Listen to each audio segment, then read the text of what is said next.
Hello, good evening. Welcome to the Murder Mukbang Show. I'm Ashley. And I'm Brittany.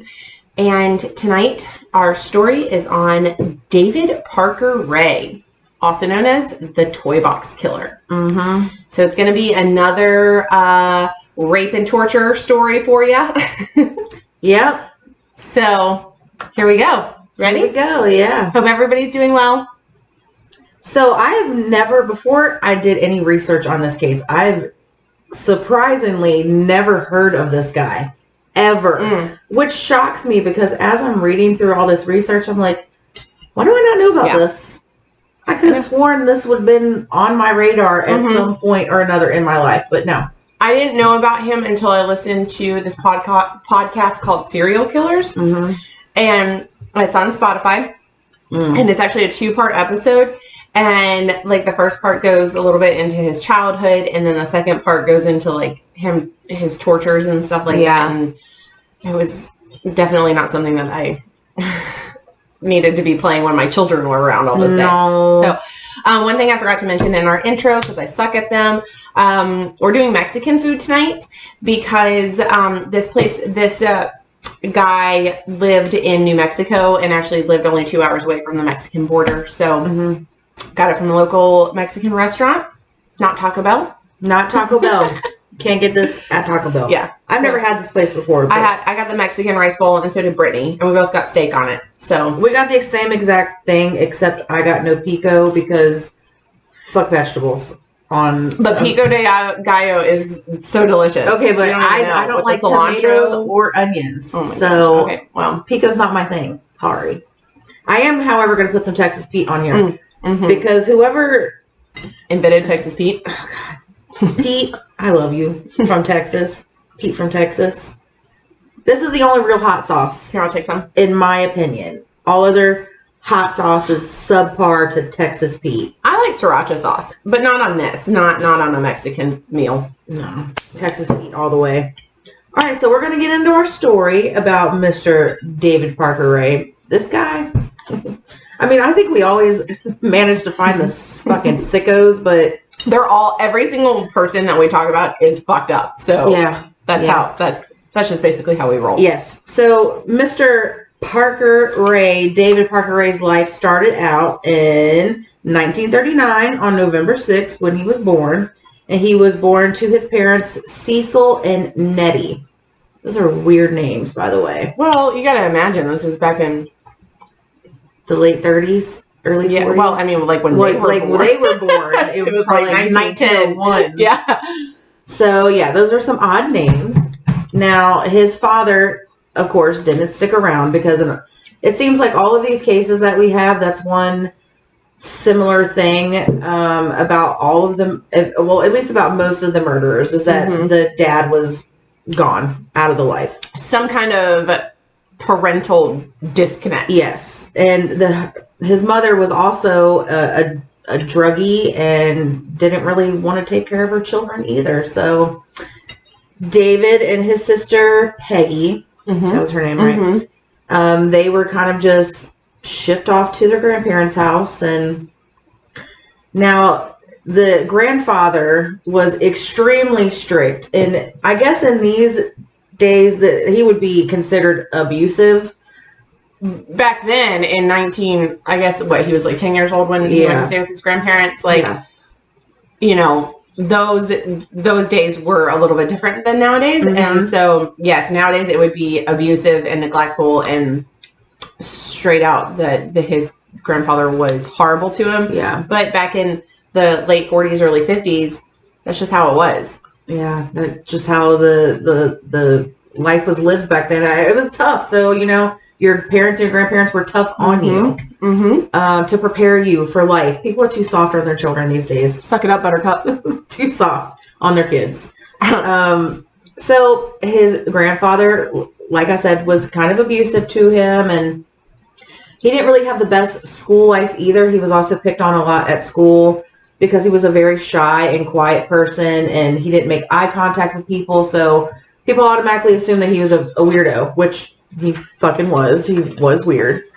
Now his dad kind of stayed in and out of his life. He would come visit him like I don't know, every 6 months you just randomly pop up. Hello, son. I've not seen you in half of a year, but how are you doing? And by the way, here's some fucking pornographic images for you because, I love you. And but it wasn't even just porn. No, these were like torture, BDSM, like. So, yeah, again, in the 40s and 50s, like, porn was not really a popular thing like it is nowadays. And so getting your hands on that kind of material and torture and graphic porn, violent porn.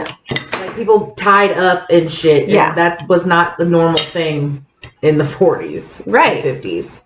Like, I don't even think BDSM was a thing. I don't know. I don't know. I could be wrong about that. I feel like he had like quite a collection built up in his little house of all these things. And his sister actually did find his stash one time. And she later in life, at his trial, she did testify against him that he has been into this sort of thing since he was a child. But the pornographic images were not the only thing in his childhood that told people that that's the kind of life he was into. He actually also was sexually abused by his aunt as a child. She forced him to inflict pain on her, pretty much, in order for her to get off. And so she was a sadomasochist. Yes. I think it ran in their family or something. I don't know if it's I don't know. I don't know if it's a genetic thing, but I know some mental diseases are genetic.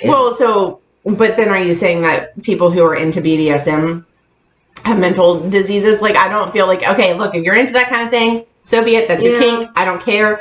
But to the point where you're torturing, torturing people against their will. That's what I'm trying to get at. So anyway, his aunt had that little gross relationship with him.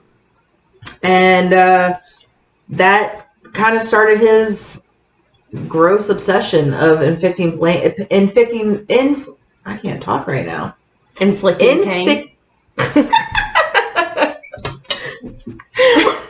Inflicting pain. That's how it started pretty much. He had all these images that his dad gave him. He was abused by his aunt.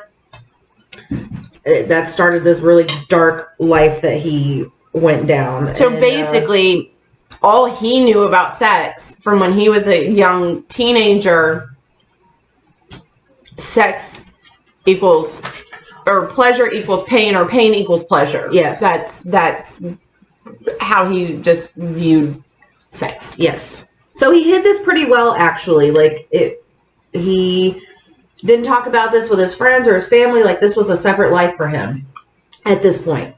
He joined the Army, where he was a mechanic. And later he was honorably discharged. He was very meticulous at this point with keeping a journal. Like, he wrote everything down. Like, his daily life, he journaled every day. And eventually, that kind of came back to bite him in the ass. His little meticulous note-taking and meticulous recording and everything that he does, that came back to bite him. But at this point, he's just writing down his life as a weird ass fucking teenager that's into BDSM. So in, let's see, 1955, that's when he stated that he had his first sexual encounter. He said that his partner and they had like a rape fantasy going on, and he wrote in his journal that she liked it. And that was his very first sexual encounter, already out the gate, pretending like he's raping somebody when he's losing his virginity. And he wrote about it in his journal. And he said that she liked it, but I don't know if that's true or not. Yeah, we don't know. We don't even know who the girl is. Let's see, I'm just reading my notes here. Excuse me. He also had other journal entries about him fantasizing and actually kidnapping and torturing and raping young girls. So he started this at a very young age. This was 15 or 16 that he had that first rape fantasy sexual encounter. So started off being a sicko real young. Yeah, started off right out of the gates. So within David's lifetime, he was married 4 times, and he fathered 2 children. One, we're not going to mention her name because from my understanding, she doesn't want to have anything to do with her father, and rightfully so, because he's pretty fucked up. But then the other daughter, Glenda Jean Ray, also known as Jessie, she had a relationship with him. And, excuse me, it was almost kind of like, the impression that I got, it was almost kind of like she had daddy issues, and she was doing anything that she could to show her love for him. Mm-hmm. And so later on in life, she would actually become an accomplice to his poor victims. So when David was in his 50s, he lived in a town called Elephant Butte in New Mexico. And he worked at the Elephant Butte State Park. And that is actually where he met the woman named Cindy Hindi. I don't know what kind of name that is, but all right. And they were, the way that the couple was described, they were almost kind of like a match made in heaven. Yeah. She was 20 years his junior. So she was a great deal younger than he was, but she was, it's suspected that she was abused as well, because she kind of embraced his lifestyle and then embraced the whole BDSM thing and wanted to please him. And she would go along with his fantasies and everything. So between the two of them, they, would visit this town called, it's the town over, one town over from Elephant Butte. It's called Truth or Consequences. Oh, fuck. Sounds like a great place to live, let me tell you. Because not only does it have a wonderful name, it also is has a quarry or a reservoir that was frequently inhabited by, transients, sex workers, drug abusers. So it was kind of it was prime picking for David and his accomplice to go down there and find people, because unfortunately those type of people, when they go missing or when they are attacked, a lot of times it goes unreported, or if it is reported, the follow-up for it doesn't happen because nobody cares. And that people should be ashamed of. So anyways, so between David and Cindy, they spent $100,000 on this trailer that David called his toy box. And this was in the 90s. Yes. Yeah. That's a lot. I know. That's a lot more money these days to be spending on a torture chamber trailer. Yeah. And so that money included like all of the gadgets inside of it. It also included soundproofing the trailer, and they just got to work. So what that trailer included was his little torture chamber. Fucked up. Saws, knives, needles, whips, chains, a fur-lined coffin, surgical tools, straps, electrocution clamps, and a homemade gynecological chair. So, if anybody knows what a gynecological chair looks like, it's pretty disturbing, and you can, whatever. There were also the walls of the trailer was lined with violent and graphic pornography. Like they would rip it out of magazines and they just taped it to the wall. Like every square inch of the trailer was just covered with this grossness. He would also make his own dildos out of PCV pipes. And one of them was this relatively large. Not relatively. That was I don't know. This big around, y'all. Like almost a face. Like, yeah. I don't know who that's going to be fitting into, but, and then it also had, at the base of it, it had nails sticking upwards. So when it was inserted, it would cut and tear the flesh of the person. That's really fucked up. He also had ankle spreaders that would spread the legs so far apart, the woman's hips would actually pop out of socket. So There was also a mirror mounted on the ceiling above the gynecological chair. So, the women would have to basically watch themselves being raped and tortured by David. And I guess he could also see himself sometimes. I don't know. And one story that I listened to and also read an article on had mentioned that at times David would also get his animals involved. And he would pour gravy on the women's vaginas and then let the dogs come and basically just have at her and do fucking disgusting. So that's not the only thing I read about that he let his dogs do.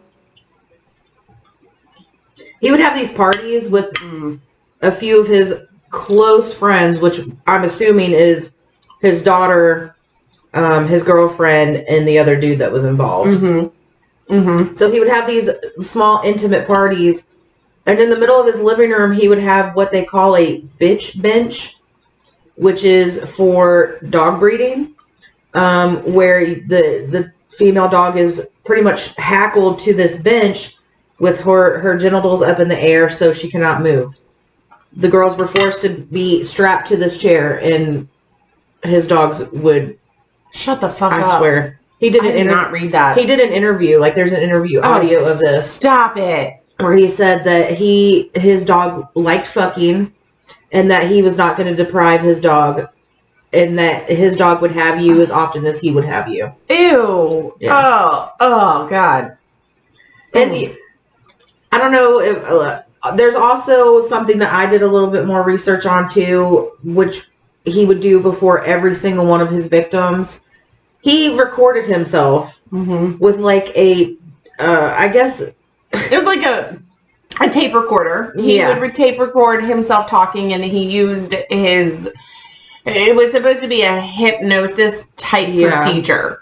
Pretty much telling the women what they were going to be going through in detail from start to finish. The audio, the whole audio clip is on YouTube, so if you want to look that up, we might be able to link it to the description. Yeah. But it's a 45-minute fucking audio because this guy just rambles on, in circles, and it's disgusting. And I actually kind of did a little experiment. I laid in my bed, turned the lights off, and I just listened to it with my eyes shut. Were you trying to be hypnotized by him? I was not trying to be hypnotized, but it did... It's a fucking scary. It's scary. Imagine being drugged. Well, drugged and kidnapped, and you wake up in this fucking trailer, and you see all these fucking gadgets around you, and then all of a sudden, this voice just comes out. Hey, bitch. Yeah, that's how it starts. Hello, hey, bitch. Yeah, you're probably hello, bitch. You're probably not comfortable right now. like he knows. He knows.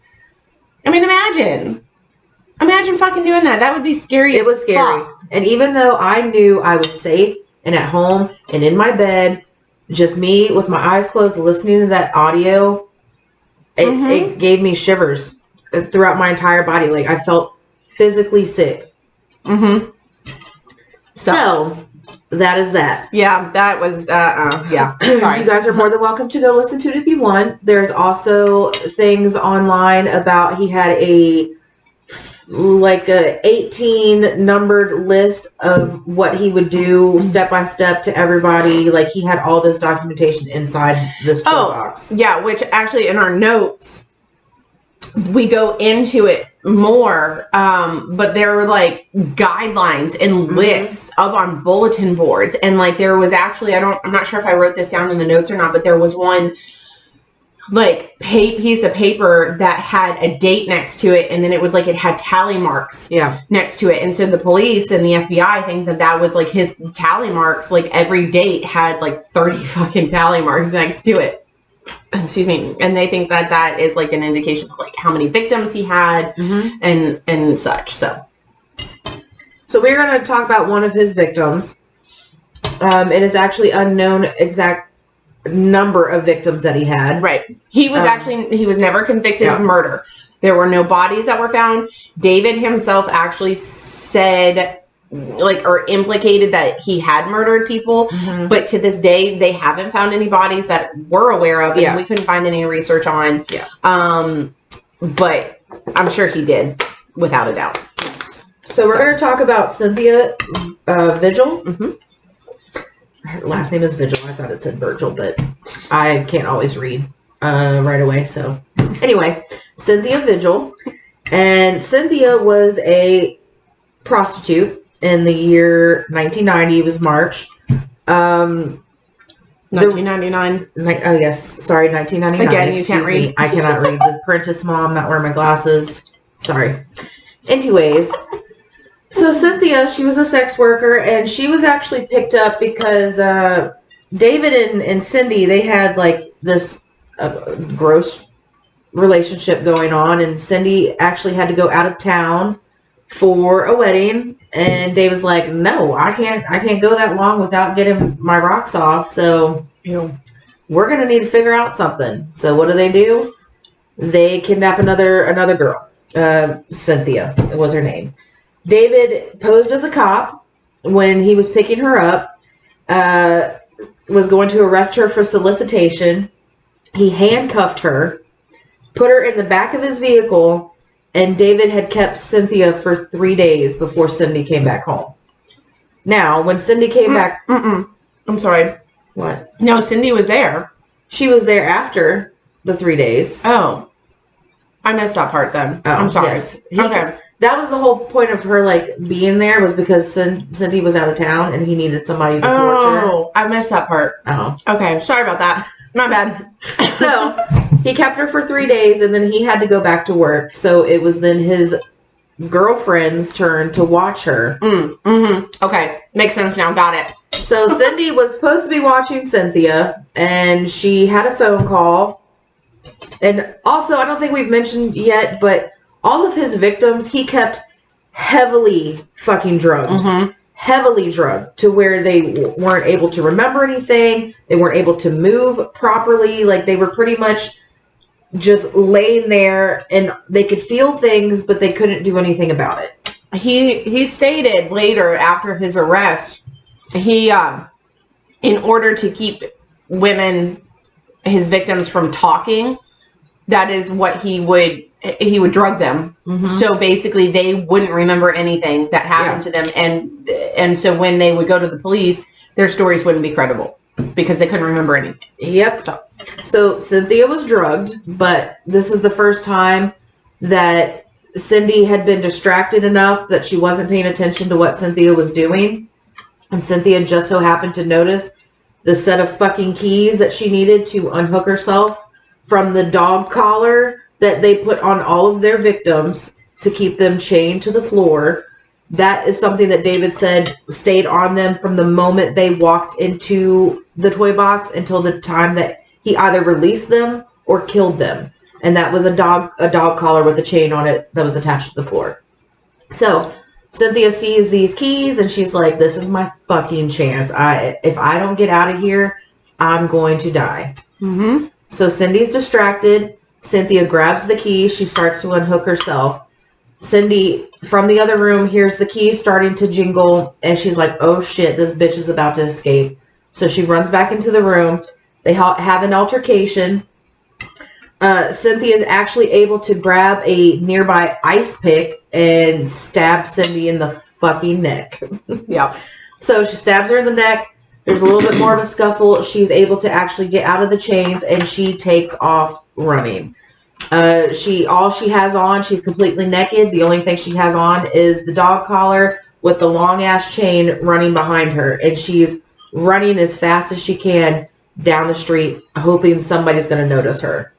Could you imagine? No, being like fucking naked. No, that's like stuff that's in horror movies that you see, like in Texas Chainsaw Massacre. That happens several times where you think they're getting away. You know, and they're running down the street, and then all of a sudden, they're snatched up again and it's fucking ended. Like, I mean, I couldn't imagine it. And then being naked and being extremely vulnerable on top of that. Like, and drugged on top of that. She can't fucking see very well. Everything's all blurry. She's trying to walk as fast as she can. So she gets to this trailer. Luckily the door was unlocked. She walks inside. She wouldn't walk. She busted in. She busted in like the fucking Kool-Aid man, guys. She was just like, oh my God, I'm safe finally.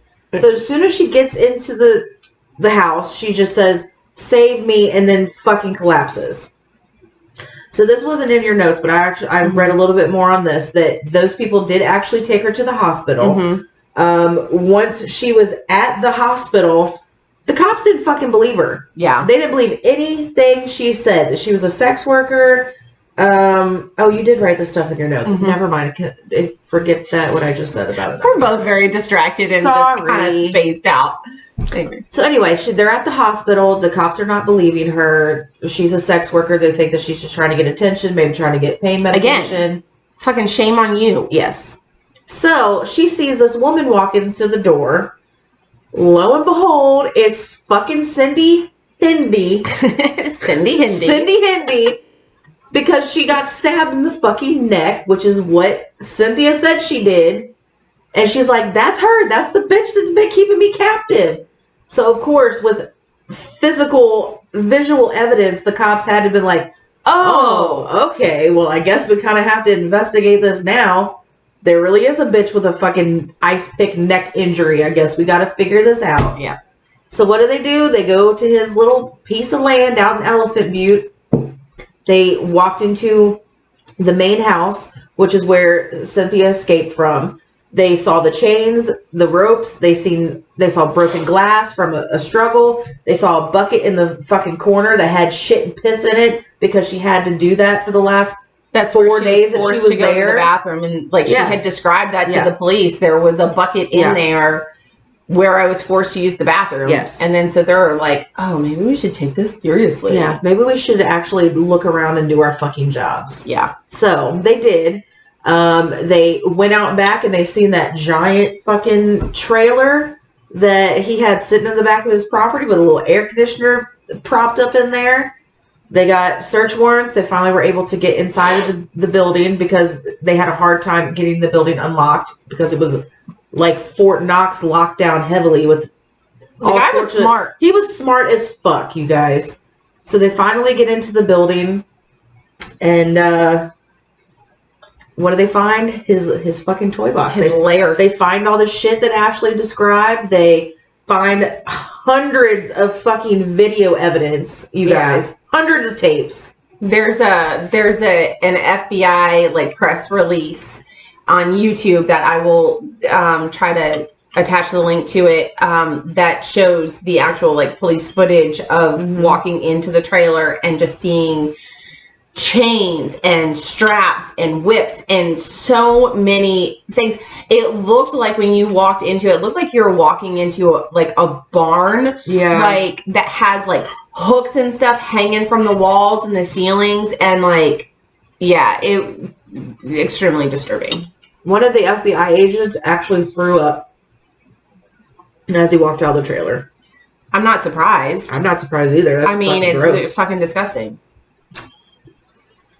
So they found like Brittany said, the camcorder that was in there, and so they had to watch the footage. I mean, because they have to. That's what police do. That's what these detectives and FBI agents have to do when there is video footage. They have to spend hours and hours and hours of going through it because there might be one minor detail that will close the case, and so they have to watch it. They have to watch what is being done to these women.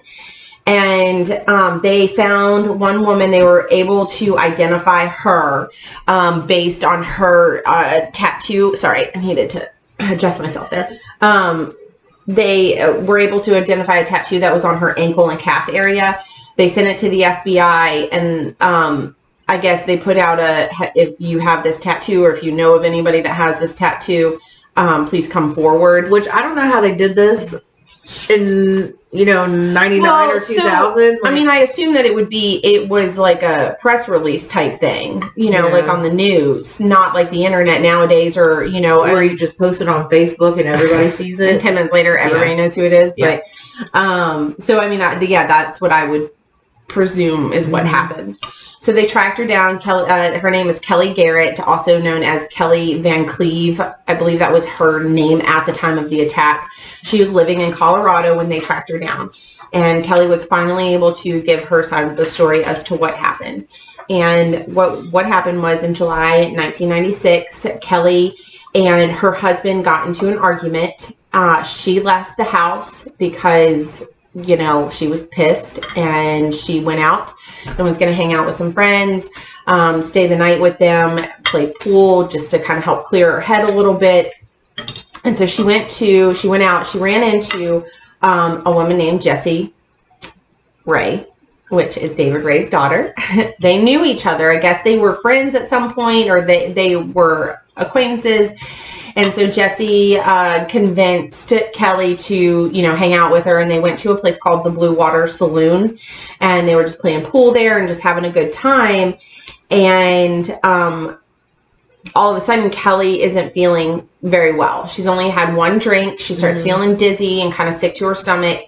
And she actually asks Jessie to give her a ride home. And Jessie is like, yeah, sure, not a problem. I'll give you a ride home. So they're walking out to the car. And then the next thing that Kelly remembers is waking up in David's trailer. And I think what they suspect to happen was that, like, Jessie drugged Kelly's drink, and then Kelly got hit on the head when they were out in the parking lot, and David took her back to his trailer because, you know, Jessie wants to help out her daddy because she's having daddy issues, and, you know, she's like, Daddy, look at what I can do. So I don't know if you read this part in any of the research you did, but it said that they actually had an incestuous relationship. Ew. And that the daughter that Jessie had was actually Ew, no, David's. I did not read that. Yeah, I don't go down to every single rabbit hole because otherwise I would be stuck. I do, guys.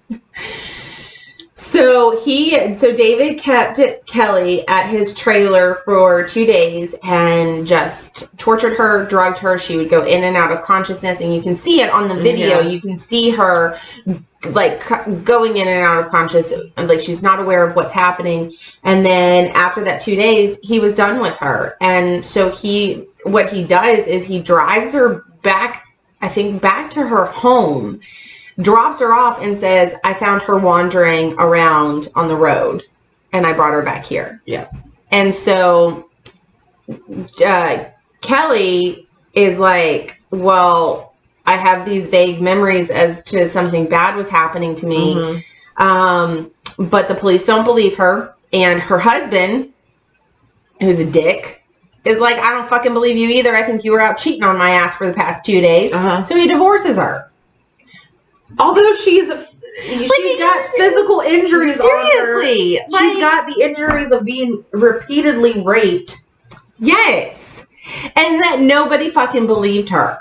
So she's like, well, if I can't remember all the details, maybe it didn't happen. And so her and her husband got a divorce, and she moved on with her life. And then finally in fucking 1999, she gets a little bit of closure because the police finally fucking believe her. Yep.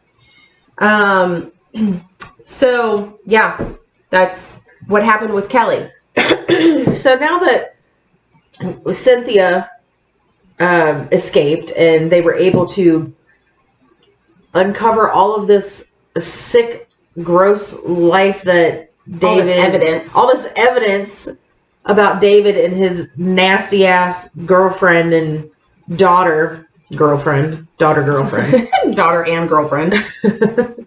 So they were actually able to, arrest him. One of the things that was found in David's trailer was, like Ashley said earlier, a list of guidelines, either for himself or for others that he was training to do whatever the fuck he was doing. It stated the following. I'm going to read this exactly the way he said it. Women will do anything to be set loose. They will kick, scratch, bite, offer money, yell, beg, scream, offer sex, standard excuses and sob stories, menstruating, etc. Pregnancy, I think, was one of them. They said that they were pregnant. I'm sorry, I'm not laughing at them. Don't let her get to you. If she's worth taking, she is worth keeping, and she must be subjected to hypnosis before the woman can be safely released. Never trust a contained captive. Chained. Oh, sorry. Well, contained too. They were also contained. Chained and contained. So, like, yeah, this dude was doing this for a long fucking time. Like, but that's like his prep speech. You know? You got this, bro. Yeah.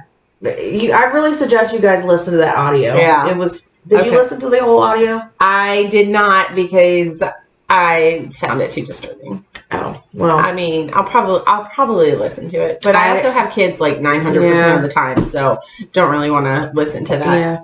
I listened to the entire thing on double speed, of course, because I already told you guys, ain't nobody got time for that. So, one woman who was attacked by David thought she, like most of them, thought she was just having a bad nightmare because of the drugs that he continuously pumped into their bodies while he was raping them and holding them captive. They all just thought they were having bad dreams. Like, there is really no telling how many women this happened to, because most of them cannot remember anything. Angela Montano was also attacked by David and his accomplices. She went to the police, but there was never any follow-up. Yeah, because, again, I mean, I don't know Angelica's whole story because she actually passed away. Yeah. But, you know, I think she was not, like, I mean, I don't know if she was a sex worker or not, but I mean, I'm pretty sure that, you know, she was pretty, hanging with some shady people, and they just didn't take her seriously.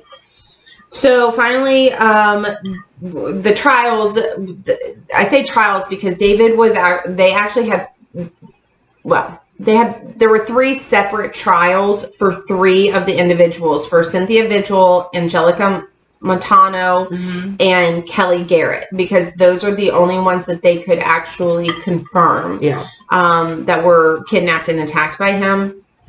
So the first trial actually resulted in a mistrial, and then they had a retrial, and David was found guilty on like all 12 counts of like kidnapping, conspiracy, torture, rape, criminal penetration. You got to be a sicko to get that one, you guys. Just to let you know. That fucking ankle spreader that he had. So Angelica Montano, like I said, she actually passed away before her trial took place, and they actually didn't have her trial, which is kind of weird because it's like, I guess I don't look at it like I felt like they still could have had the trial even though she passed away, you know, but whatever. So then, before they had a third trial, David went ahead and took a plea deal, and he was sentenced to 224 years in prison in 2001. Jessie Ray, his wonderful daughter, was charged with kidnapping and only received 2.5 years of prison time and 5 years of probation. Cindy Hindi, because she testified against David, immediately, you guys, snap like a fucking toothpick. She received 36 years in prison, but she was actually released in July 15th, 2019, because I guess she was up for parole, and she was granted it, but she spent 2 years, like 2 more years in prison to serve out her parole time. So she's out and about. Yep. As of last year. Yeah. Wait, what is today's date? Oh, man, it's like almost. She's almost been out for a year exactly. Yeah. Whoa. That's crazy. That is crazy. Well, do you know that Cynthia, the night that she ran away and got to the hospital, was actually March 12th, which is my birthday.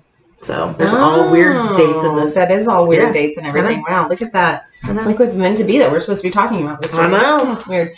So then David, this little fucker. God damn it.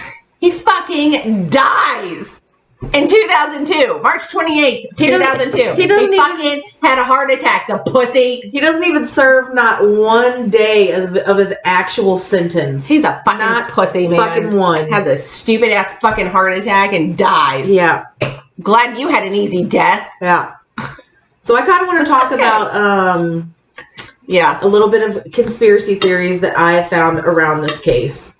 So Ashley said that sometimes she doesn't like to go in these rabbit holes. Deep rabbit holes.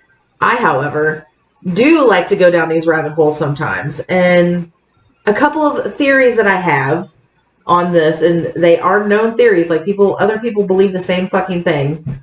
So it is said that David actually killed up to 60 women throughout his entire life.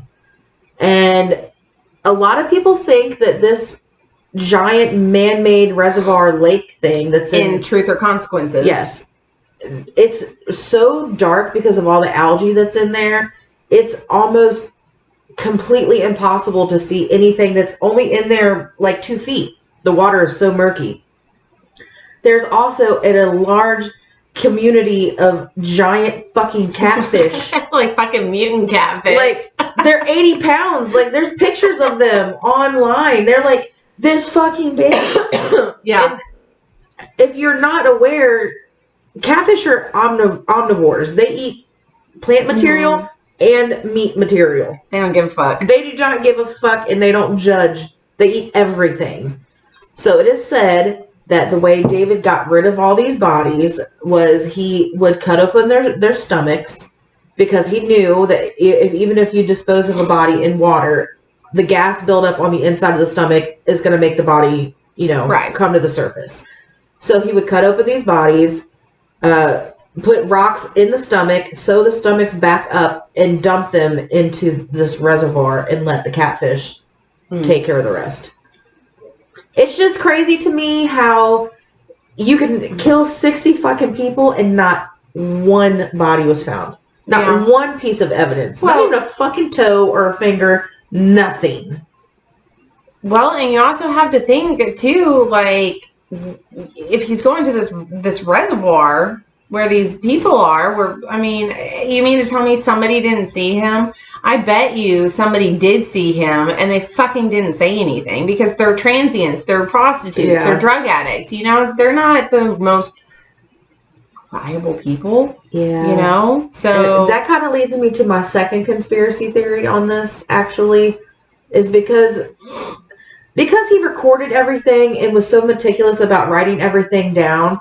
And how does anybody afford a $100,000 torture chest chamber? He had savings. I understand that, but I also feel like the world that he was living in, the BDSM world and all this snuff film, and there's a high demand for that in some parts of the internet, you guys. Like, people fucking pay for that shit.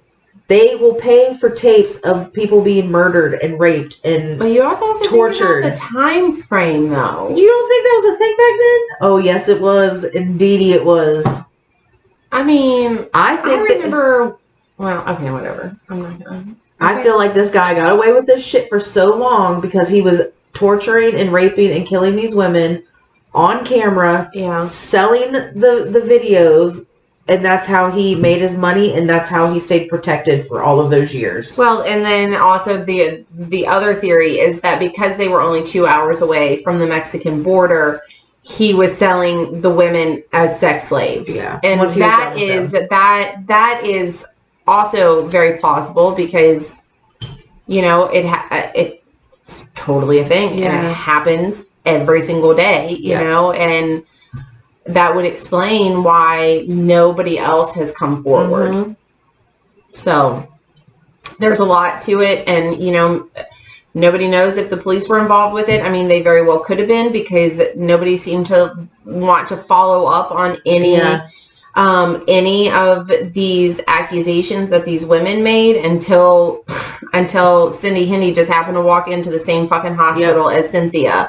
And, so I'm not saying that, the police were involved, but it is kind of weird that he went for 4 years, something like that, and didn't get caught and was raping and torturing so many women. And by the way, you guys, this lake fucking reservoir thing in my knowledge, has still not been searched completely. Because I don't think that they can. Like, it'd be pretty expensive. Yeah. But if there's a suspected 60 fucking bodies in there, drain that bitch and see what's in there. Like, I just feel like it's a cover up. I just feel like it's a cover up. Yeah. Okay. Well, I I don't know about all of that because I think there's a lot more other things that people could be covering up, but I don't know. Like Jeffrey Epstein not killing himself. Oh, no, he Or didn't. the fucking Maxwell woman when she dies here in the future. We're going to take a poll on this, when she's going to die and what she's going to die from. I mean, I don't know when she's going to die, but it's coming. The question is, which administration is going to do the killing? Let's take our tinfoil hats off for a while, guys. You're the one who wears the fucking tinfoil hat, okay? I know. I'm the more logical person here. Hey, don't trust your fucking government. I'm just kidding. Listen, don't fucking say that. Oh my gosh, they're listening to us. I know. All the time. They're All the listening time. all the time, you guys. I had to unplug my Alexa because I got too scared. We are law-abiding citizens, okay? No shenanigans going on here. Other than us wanting to talk about murder. Yeah, that's all right. That's normal. Because this is the murder mukbang show. Mm-hmm. So you kill them. We grill them. Have a great week, guys. Bye. Bye.